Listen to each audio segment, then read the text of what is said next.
Então, muito boa tarde. É com muito gosto que estamos aqui neste webinar sobre rádios escolares e também direitos de autor.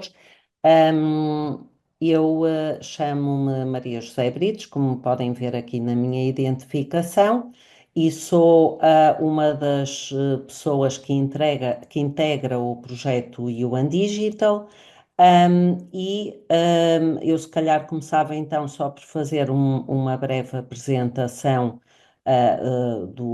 dos dois, digamos assim, dos dois projetos que nos congregam hoje aqui neste webinar.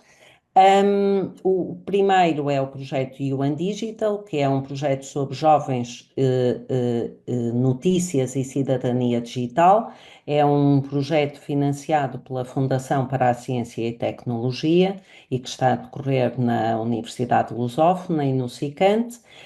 E nós, muito felizmente, fizemos uma parceria com a DGE e com os clubes de informação e comunicação, aos quais vocês pertencem em diferentes escolas.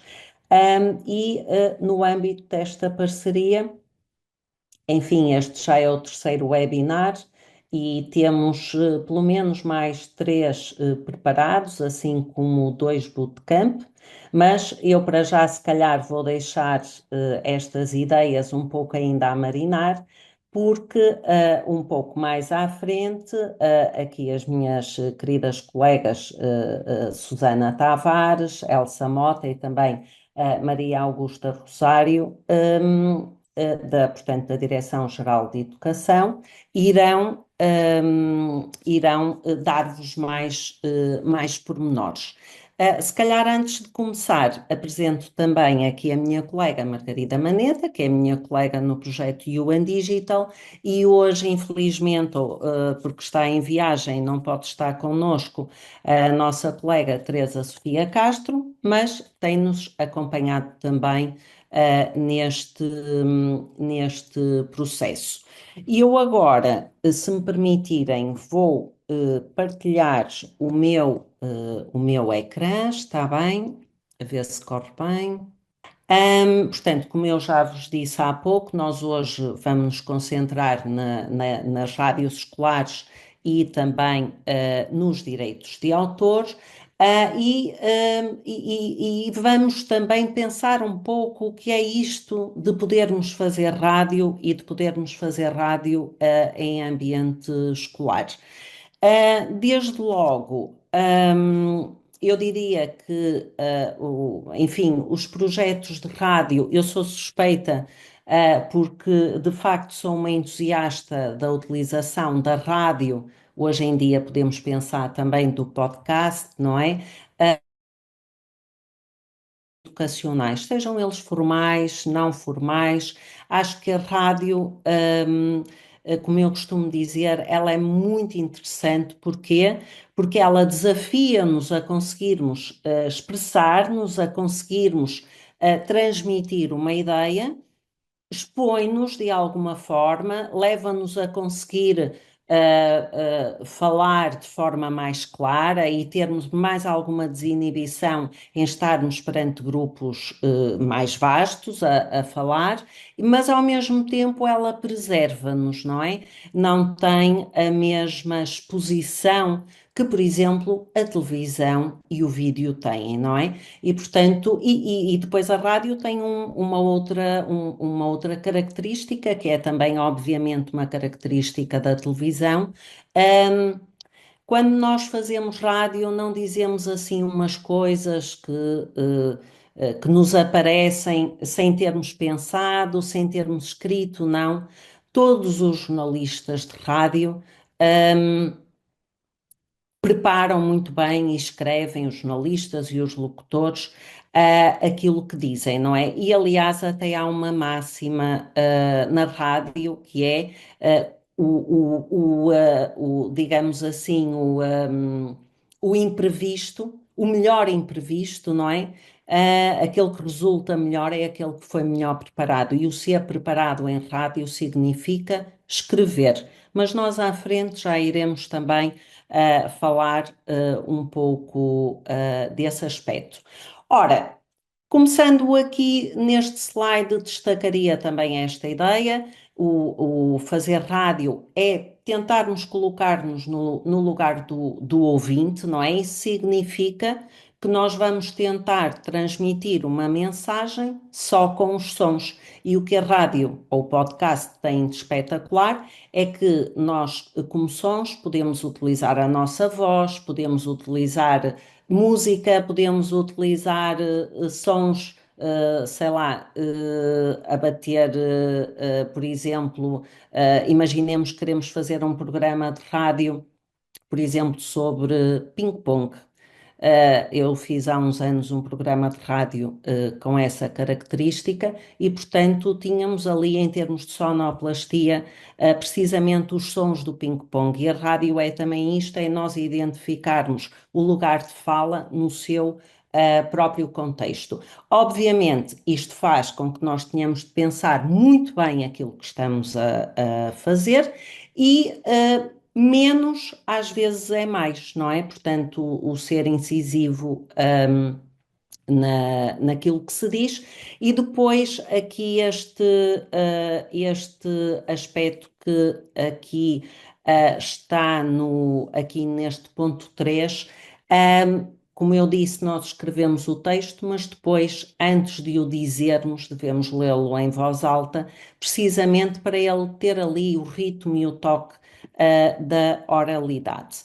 Um, a linguagem radiofónica, ela é particular, tem características que a distinguem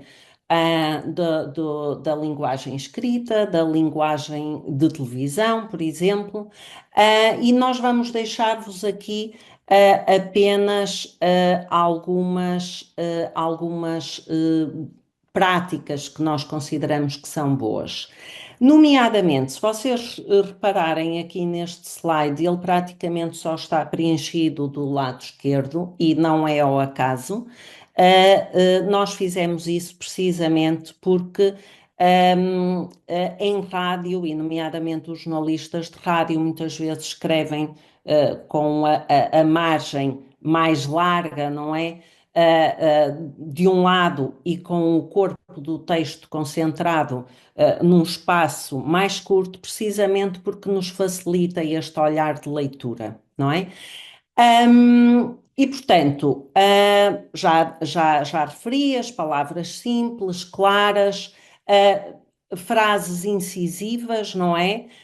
Que sejam diretas e objetivas, claras, mas ao mesmo tempo que transmitam uma determinada emoção, uma boa dicção, e aqui relativamente à dicção, este é um dos aspectos fantásticos da rádio, é que vocês nos vossos clubes podem fazer vários exercícios para melhorar a dicção e que habitualmente são momentos também de descontração muito interessantes, usando rolhas, canetas, determinados exercícios vocais que vão facilitar a vossa projeção a vossa projeção de voz, não é?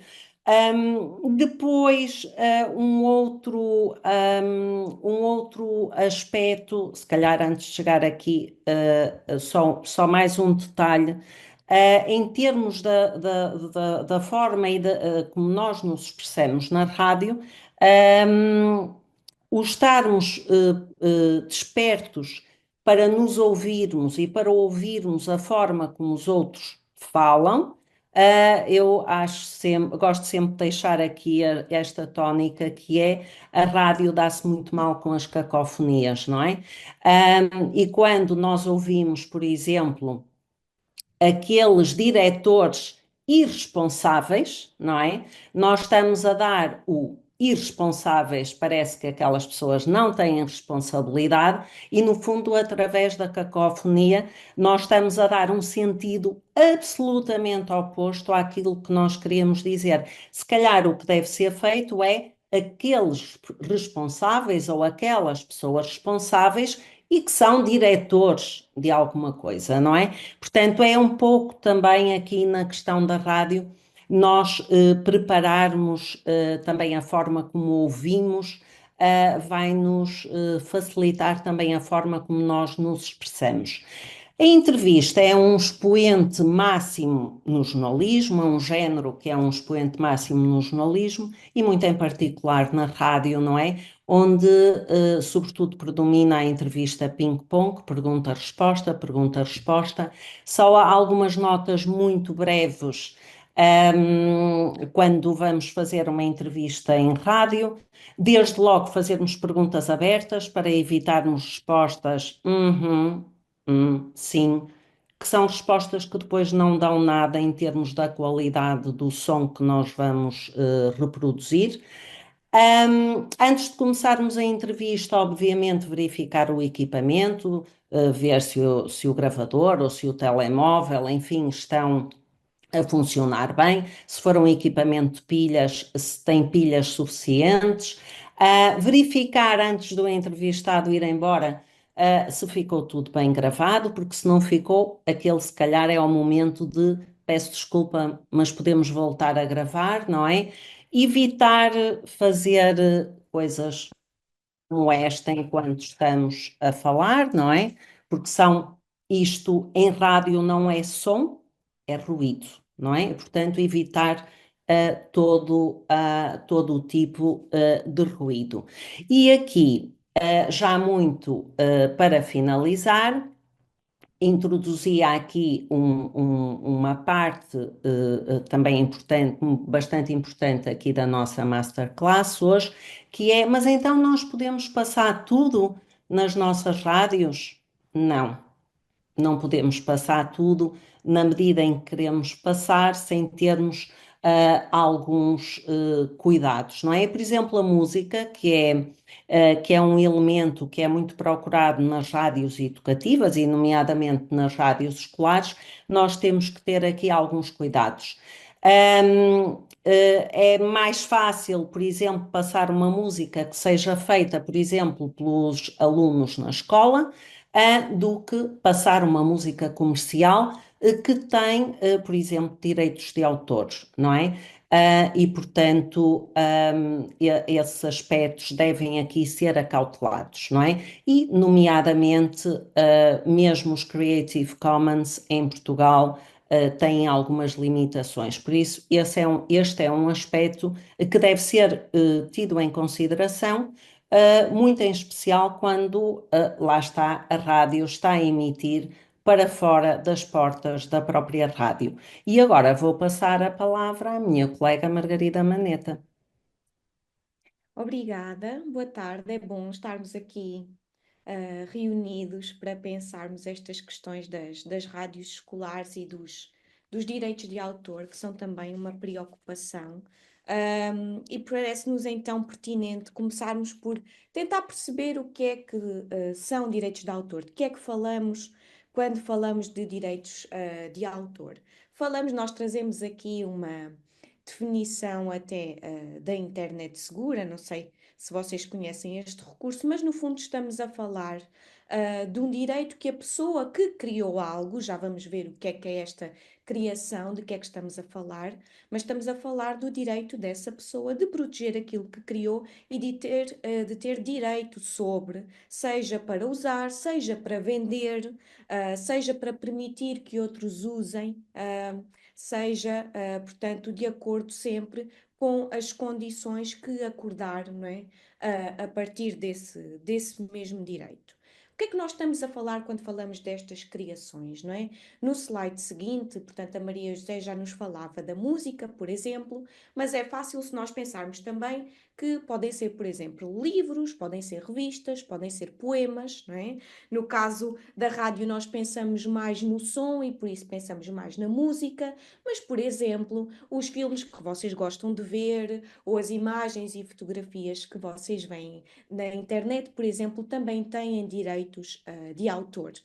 E, portanto, nós estamos aqui focadas nas rádios escolares, mas os direitos de autor vão muito além ou aparecem em muito mais campos da nossa vida do que aqueles que nós podemos até imaginar, e portanto por isso é que é importante também trazer esta discussão.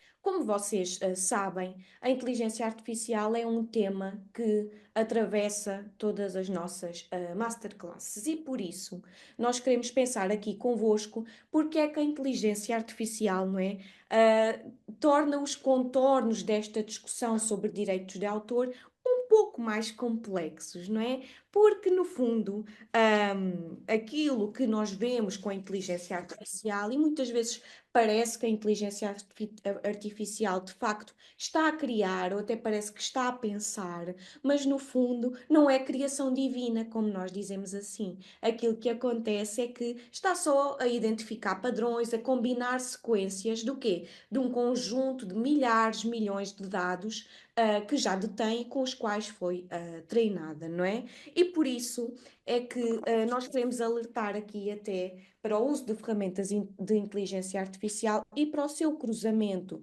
com as questões dos direitos de autor, muito em particular porque, por vezes, a falta de indicação dos créditos acaba por levar com que nós ou não saibamos de onde é que vem essa informação e, portanto, há aqui uma lacuna nas fontes. E recordem-se, por exemplo, que na masterclass anterior nós falávamos da importância de identificar as fontes, de perceber até a sua veracidade e por isso a referência que fazemos aqui também à desinformação, mas também porque essa falta de créditos pode muitas vezes levar ao plágio oculto, ou seja, estarmos a incorrer em copiar o trabalho de outra pessoa sem o creditar, porque não temos a indicação dessa fonte de onde foi retirado. Isto é mais fácil de nós pensarmos se formos atrás de um exemplo real.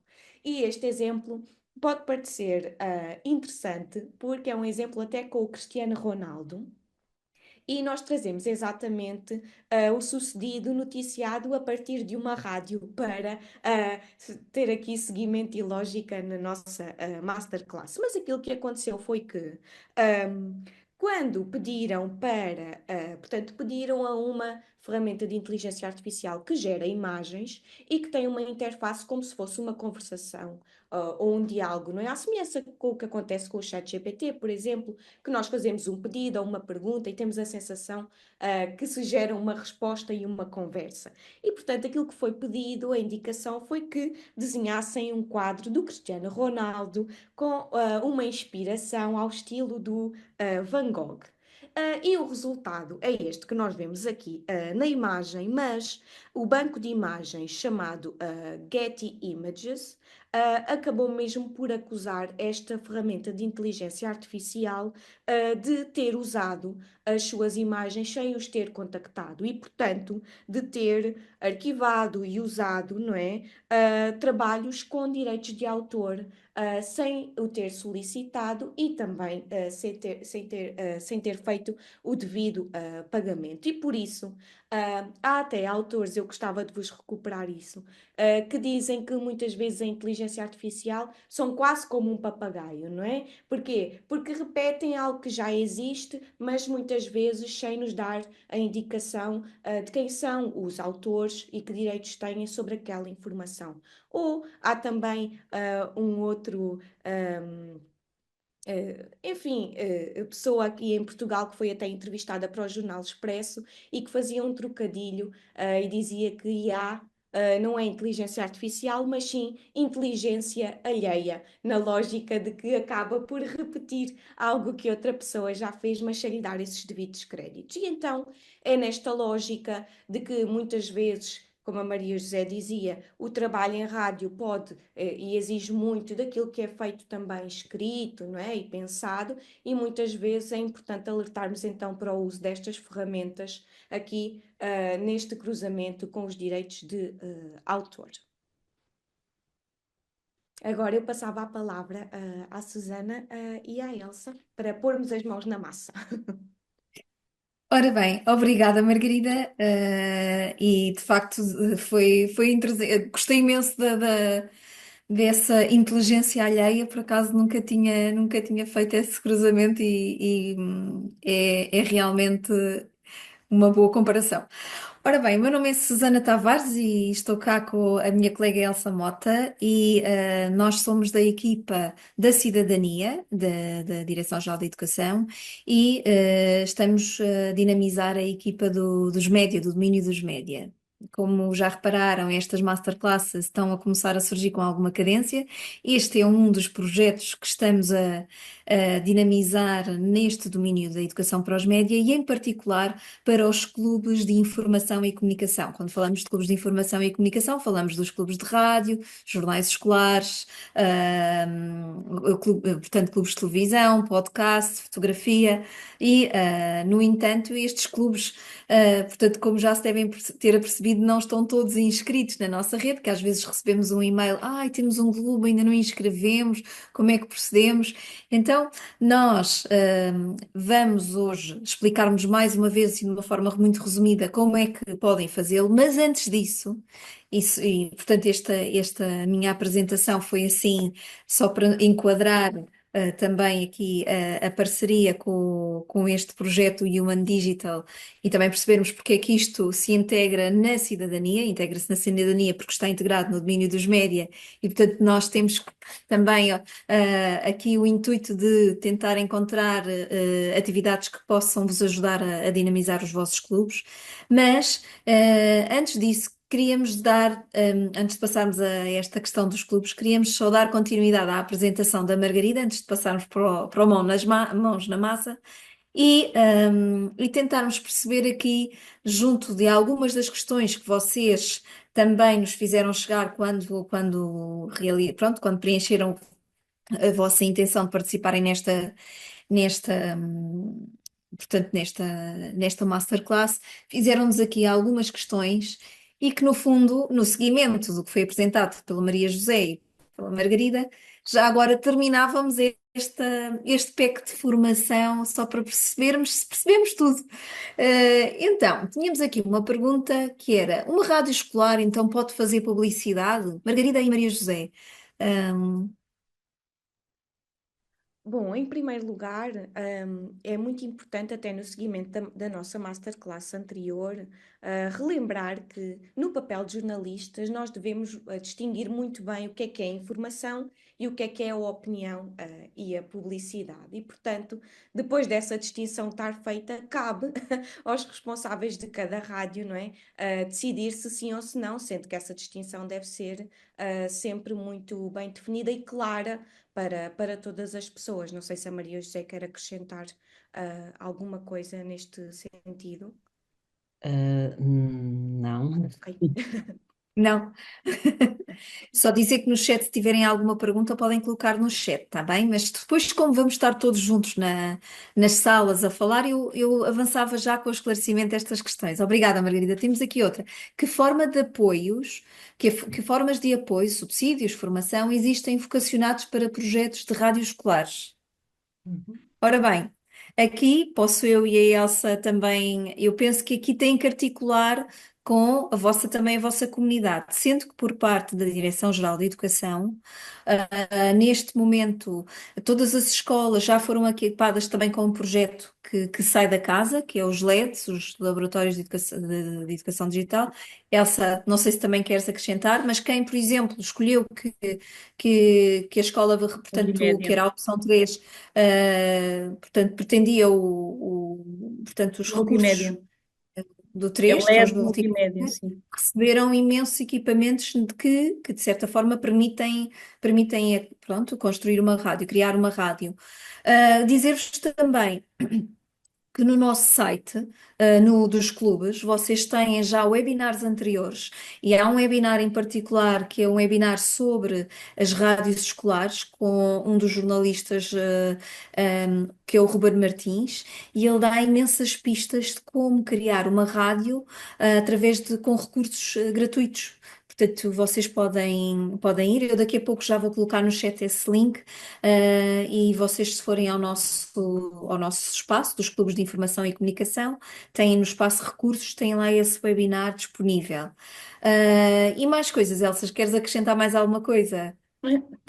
Acrescentar que nós, exatamente com o sentimento de que as escolas neste campo estavam um bocadinho desamparadas. Começámos a dinamizar o ano passado, mas mais propriamente este ano, os clubes de informação e comunicação. Por isso mesmo pedimos a todos os diretores que nos identificassem um embaixador média através de um formulário que foi sujeito aos diretores.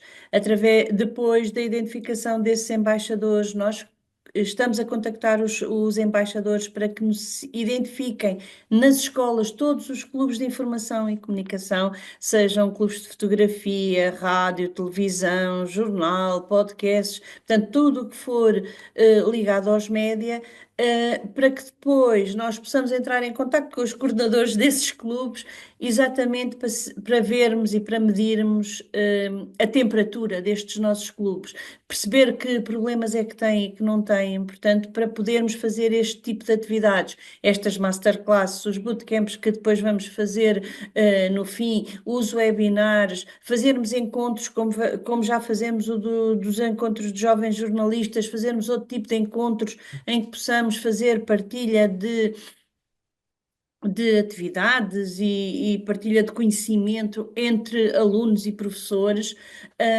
exatamente porque nós sentimos que há uns anos para cá estes clubes tinham ficado desamparados, assim se pode dizer. Pronto, mas agora só aqui retomando as perguntas, ainda tenho aqui algumas sobre as questões das rádios. Então, como é que podemos verificar se há o cumprimento da legislação sobre os direitos de autor? Se estamos a cumprir os direitos de autor das nossas, pronto, das nossas partilhas e daquilo que fazemos na nossa rádio? Essa é uma das questões também colocada aqui por um dos professores. Uhum. Ora, se calhar eu ensaio aqui a resposta para essa pergunta. Se vocês repararem, eu coloquei aí no chat um link da Sociedade Portuguesa de Autores, e foi precisamente este link que me ajudou muito há uns anos, quando eu estive a preparar uma rádio com uma equipa.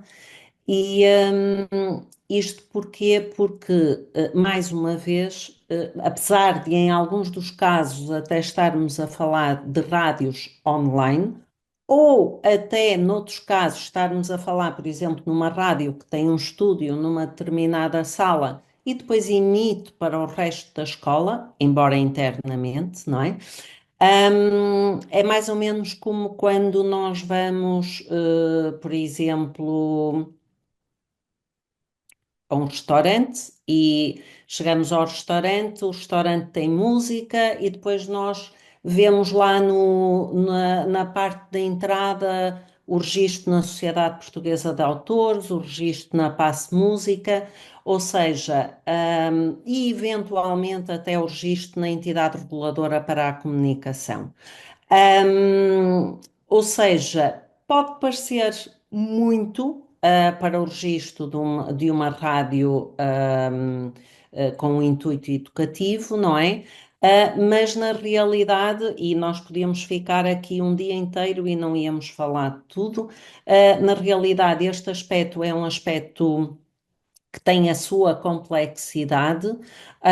Eu desde logo sugeria que vissem o que está online na Sociedade Portuguesa de Autores, pesquisassem um pouco também sobre a legislação dos direitos conexos na Passe Música e, eventualmente, e se for não apenas um podcast, mas uma rádio que tem emissões regulares, por exemplo, a entidade reguladora para a comunicação.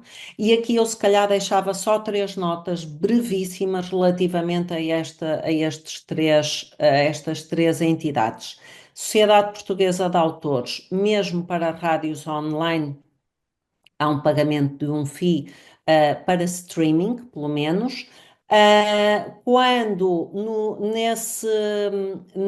como é que eu ia dizer? Quando não há um registro em podcast dessas emissões, portanto, paga-se só o streaming. Se nós estivermos a emitir. Se nós estivermos a emitir música própria e não música comercial, eventualmente pode não haver o lugar a este pagamento, mas depois há mais do que os direitos de autor, não é? Porque os direitos conexos também são importantes e às vezes eles podem estar num determinado som, sei lá, de um violino ou o que seja, não é? Os direitos conexos são um pouco mais caros. Em todo o caso, e se vos falar daquilo que foi a minha experiência com a Passe Música, há uns anos foi muito boa, porque eles, tendo compreendido que havia uma transparência da nossa parte da rádio, que era a Radioactive, hum, no fundo, nós nunca tivemos de exercer o pagamento dos direitos conexos, que são elevados. Um outro aspecto relativamente à entidade reguladora para a comunicação.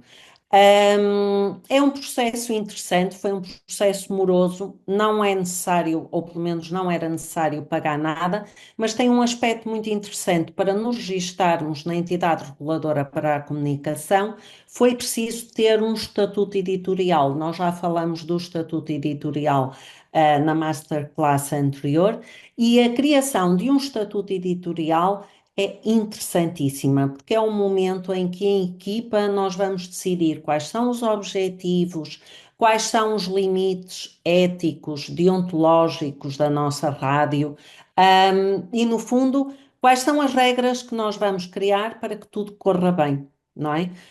Pronto, e alonguei-me um pouco e peço Não, desculpa, Maria José, não se mas alongou, porque no fundo até ficámos só aqui com uma dúvida, porque já tinha sido colocada essa questão, também era a minha seguinte, mas também há aqui uma professora, a professora Rita Leite, também frisa essa questão, mas se for uma rádio escolar, ahm, em relação, portanto, aquilo que é no contexto escolar, também, como é que funcionam esses direitos de autor? Funcionam da mesma maneira? Até mesmo para podcast, funciona da mesma maneira ou tem um percurso diferente? acaba por ser o mesmo percurso. Porquê? E isto é que talvez seja o lado um pouco mais exagerado, digo eu, sou eu que estou a falar, Maria José Brito, está bem? Mas porquê? Porque na verdade estes direitos têm de ser acautelados, quer seja para uma emissão online que vai ser ouvida por 1 milhão de pessoas, quer seja por uma emissão que é feita dentro da escola, porque na verdade é como quando eu dizia há pouco, vamos ao restaurante ou vamos ao cabeleireiro, há música e aqueles direitos têm de ser acautelados, porque senão as entidades entram no restaurante ou entram no cabeleireiro e pode ali haver direito a uma multa, não é? Pronto, e portanto, no fundo, é disso que nós estamos a falar. Por isso, o meu conselho costuma ser sempre. Pronto, é necessário acautelar estas questões. Depois, felizmente, ao longo do processo, nós temos também momentos ahm, de verificarmos que se calhar, eh, para projetos educativos e projetos que não têm um fim comercial, não é? No fundo, também é do que estamos a falar, se calhar pode haver também outros formatos que não estão exatamente na legislação, mas que eventualmente podem ser seguidos, não é? Mas a cautela ela tem que existir. Muito obrigada, Maria José, porque de facto há aqui nuances que convém, até quando o grupo de trabalho, o clube que estiver a preparar toda a documentação e todas essas formalidades da sua rádio, isso é um momento de aprendizagem, portanto, e vão certamente também ter aqui respostas que talvez possam aconchegar aqui algumas das informações que a Maria José já Claro. partilhou. Nós agora iremos passar para uma outra fase desta masterclass, que é uma fase em que nós nos vamos dividir em 4 salas e vamos tentar, nestas 4 salas, tentar dar respostas resposta a este desafio. Depois de estarmos, vamos estar cerca de 20 minutos neste grupo a trabalhar, cada sala vai ter que eleger um porta-voz e depois retomamos novamente a esta sala geral para apresentarmos as nossas conclusões. Este trabalho vai ser depois, portanto, as vossas conclusões por sala vão ter que ser registadas no Padlet. É um trabalho que já iniciámos na sessão anterior. Eu vou colocar aqui o link para o Padlet, que irá ser preenchido depois pelo porta-voz e que possa até partilhar convosco. Deixem-me só aqui partilhar a tela. É esta tela. Vou partilhar. E o que é que vocês veem? Portanto, já temos aqui o trabalho, o work in progress da sessão anterior, das conclusões da sessão anterior, que é público, depois podem visualizar, e temos as que, portanto, aqui vão ficar espelhadas as conclusões que nós vamos. Portanto, vamos trabalhar agora, e vamos partilhar daqui a pouco.